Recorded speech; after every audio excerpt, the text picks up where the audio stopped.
बिहार के सारण, सीवान और गोपालगंज जिले में शराब कांड में 40 से ज्यादा लोगों की मौत अब तक हो चुकी है। तो वहीं अवैध शराब के कारोबार पर लगातार कार्रवाई भी जारी है और इसी कड़ी में छपरा में भी ताबड़तोड़ एक के बाद एक कई जगह छापेमारी की गई है। कई लोगों को शराब बनाते रंगे हाथ पकड़ा गया है। छापेमारी के इस कड़ी में गौरा थाना क्षेत्र के स्टेट हाईवे पर सड़क के किनारे कुछ घरों पर भी छापेमारी की गई, लेकिन यहां का नजारा आश्चर्य में डालने वाला था। पता चला कि यहां घरों में ही कुछ महिलाएं किचन में ही शराब तैयार कर रही थी। पुलिस को देखते ही महिलाएं भागने भी लगी, लेकिन फिर भी इन्हीं पुलिस ने गिरफ्तार कर लिया। पुलिस कर्मियों ने इस घटना के बाद महिलाओं को शराब समेत गिरफ्तार करके जेल भेज दिया है। लेकिन इस गिरफ्तारी से एक बड़ा सवाल भी खड़ा होता है कि क्या शराबबंदी जिस मकसद से शुरू की गई थी बिहार में, वो कामयाब हो पाई है? दरअसल बिहार की नीतीश सरकार ने महिलाओं की परेशानियों को देखते हुए ही शराबबंदी पूरे बिहार में लागू करने का फैसला किया था। लेकिन लगता है कि समय के साथ साथ हालात बदल रहे हैं और महिलाएं भी अब शराब तस्करी में खुलकर सामने आई हैं। अब शराब बनाने के कारोबार में भी महिलाएं शामिल दिखाई दे रही हैं और कुछ ऐसे ही नज़ारे सामने आए हैं। गिरफ्तारी भी हुई है। बड़ी संख्या में महिलाएं जेल में इस वक्त मौजूद भी हैं। एक बार फिर से छपरा में शराब कांड के बाद पुलिस ने इस कारोबार को लेकर के सख्ती और ज़्यादा बढ़ा दी है। लेकिन जो तस्वीरें सामने आ रही है वो समाज में कई बड़े सवाल भी पैदा करती है। उधर सारण के एसपी कुमार आशीष ने बताया कि अवैध शराब, मादक पदार्थ का सेवन, निर्माण, बिक्री, भंडारण, परिवहन, शराब तस्करी और शराब कारोबारियों के खिलाफ कड़ी कार्रवाई के लिए विशेष अभियान चला करके 307 जगहों पर यह छापेमारी की गई है और इसमें 30 ऐसे मामले दर्ज किए गए हैं और कुछ ऐसी आशंका में 12 मामले। कुल मिलाकर के 62 अभियुक्तों को इस तरह से गिरफ्तार भी किया गया है।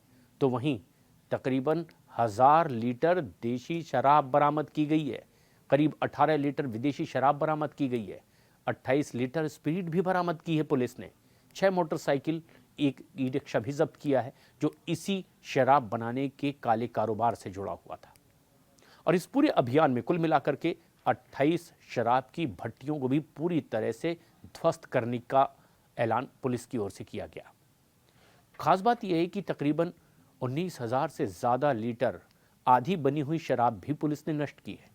शराब की आवाजाही को पूरी तरह से रोकने के लिए सख्त कदम भी उठाए जा रहे हैं और इसके लिए गठित की गई एसआईटी की टीम ने पिछले 24 घंटे के भीतर ही तकरीबन 75 जगहों पर छापेमारी की है और ऐसे में कुल मिलाकर के 12 लोगों को गिरफ्तार किया गया है। और जिन लोगों को पिछले 24 घंटे में पकड़ा गया, तकरीबन 35 लीटर देशी शराब इनसे बरामद की गई है, करीब 28 लीटर स्पिरिट जब्त की गई है और 20 शराब की भट्टियों को तो पिछले 24 घंटे में ही ध्वस्त किया गया है। 18,500 लीटर से ज़्यादा बन रही अधूरी शराबों को भी नष्ट करने का जानकारी पुलिस की ओर से दी गई है। लेकिन खास बात यह है कि इस तरह के कारोबार में जबकि महिलाएं शामिल दिखाई दे रही है, तो आखिर क्या ये पूरा परिदृश्य बिहार में अब बदलने भी लगा है या फिर इसके पीछे की कुछ और बड़ी वजह है कि इस तरह के काले कारोबार में अब महिलाएं भी खुद शामिल हो गई हैं। यहाँ तक कि शराब बनाने और उसके व्यापार में भी कई महिलाओं की भागीदारी सीधे सीधे देखने को मिली है। ऐसे में सवाल ये कि जिस नाम पर यह फैसला लिया गया था कि महिलाएं सबसे ज़्यादा शराब से आहत होती हैं, परिवार में एक बड़ा नुकसान देखने को मिलता है और कई परिवार पूरी तरह से इस शराब की वजह से ही बर्बाद होते हैं और सबसे बड़ी तकलीफ परिवार की महिलाओं के लिए। लेकिन अगर महिलाएं ही इस शराब के इस गैरकानूनी व्यवसाय से जुड़ी हुई हैं, शराब बनाने के कारोबार में जुड़ी हैं और फिर बिहार में इस तरह की जहरीली शराब से एक के बाद एक कई जाने जा रही है, तो आखिर क्या समाज को भी इस पर पुनर्विचार की ज़रूरत नहीं है? इस बेहद अहम खबर पर क्या है आपकी राय? हमें कमेंट्स करके ज़रूर बताएं।